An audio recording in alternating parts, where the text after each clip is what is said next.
Team হোটেলের লবিতে ঠিক এভাবেই বাংলাদেশ জাতীয় দলের ক্রিকেটারদের বরণ করে নিয়েছে ওয়েস্ট ইন্ডিজ। দক্ষিণ আফ্রিকার কাছে বাংলাদেশ দল ঠিক যেভাবে হেরেছে, সেই ক্ষত কাটিয়ে উঠতে না উঠতেই বাংলাদেশ দলকে পৌঁছাতে হয়েছে ওয়েস্ট ইন্ডিজের সেন্ট ভিনসেন্টে। মাত্র একদিনের বিরতি, এরপরেই বাংলাদেশ দলকে মাঠে নামতে হবে নেদারল্যান্ডসের বিপক্ষে।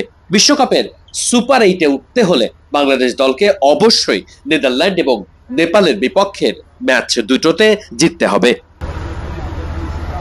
ওয়েস্ট ইন্ডিজের সেন্ট ভিনসেন্ট থেকে বাংলাদেশ ক্রিকেট বোর্ডের পাঠানো ফুটেজে দেখা যায়, ক্রিকেটাররা যখন সবাই টিম হোটেলে প্রবেশ করছিল তখন সবার মুখেই যেন হাসি দেখা যাচ্ছে না। অর্থাৎ খুব স্বাভাবিকভাবেই সাউথ আফ্রিকার বিপক্ষে এমন হারের পর মরালি কিছুটা ডাউনও থেকেছে বাংলাদেশের ক্রিকেটাররা, কিন্তু নেদারল্যান্ডস আর নেপালের বিপক্ষে ম্যাচের আগে নিশ্চিত করেই সেসব ভুলে আবারও নতুন উদ্যমে মাঠে নেমে পড়তে হবে টাইগারদের। কাগজে কলমের হিসাব বাদেই আপাতত এই দুই ম্যাচ জিততে পারলেই বাংলাদেশ দল সুপার 8-এ উঠে যাবে নিশ্চিত করেই।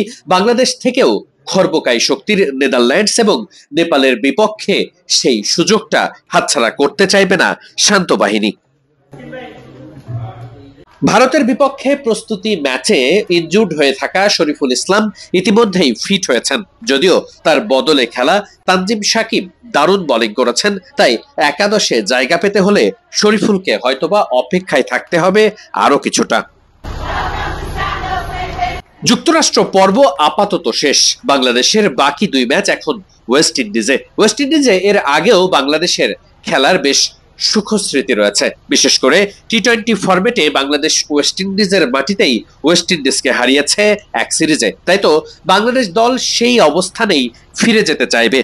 ক্যারিবিয়ান প্রিমিয়ার লিগ সিপিএল এ খেলার অভিজ্ঞতা রয়েছে মাহমুদুল্লাহ রিয়াদ এবং সাকিব আল হাসানের। সাকিব তো সিপিএল এরই অনেক বড় তারকা, তাই তো ওয়েস্ট ইন্ডিজে খেলার সেই অভিজ্ঞতা নিশ্চিত করেই বাংলাদেশ দল ভালোভাবে কাজে লাগাতে পারবে সেটাই প্রত্যাশা। একই সাথে ব্যাটিং এর পাশাপাশি বোলিংয়েও ফিকে হয়ে আসা সাকিব নিশ্চিত করে জানেন ওয়েস্ট ইন্ডিজের মাটিতে বাংলাদেশকে ভালো করতে হলে সাকিবের বোলিংটা ভালো হওয়াটা বড্ড জরুরি।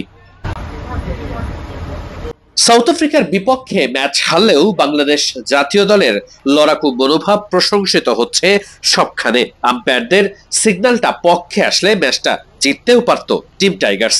সেখান থেকেই মনোবল খুঁজে নিয়ে আপাতত নেদারল্যান্ডস আর নেপালের বিপক্ষে ম্যাচটা জিতে সুপার 8-এর টিকিট কাটাটা নিশ্চিত করতে হবে টিম বাংলাদেশের।